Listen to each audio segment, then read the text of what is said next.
Railway भरती प्रकरणातनं विश्वजित कासार यांची पारनेर न्यायालयाकडनं निर्दोष मुक्तता।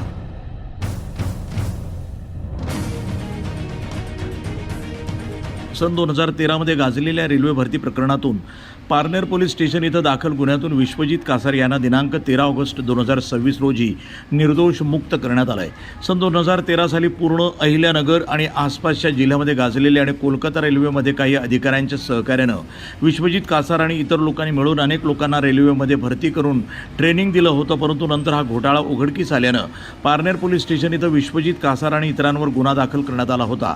सदरच्या खटल्याचा निकाल सुमारे 13 वर्षांनी पारनेर येथील न्यायालयामध्ये लागला आणि अखेर विश्वजित कासार यांना न्यायालयानं निर्दोष मुक्त केलं। विश्वजित कासार यांच्या बाजूनं ॲडव्होकेट आनंद व्यवहारे यांनी प्रखर बाजू मांडत तपासातील त्रुटी न्यायालयाच्या लक्षात आणून दिल्या। सदरील निकालाची परिसरामध्ये जोरदार चर्चा रंगली आहे। प्रतिनिधी मोहसिन शेख, न्यूज टुडे 24, अहिल्यानगर।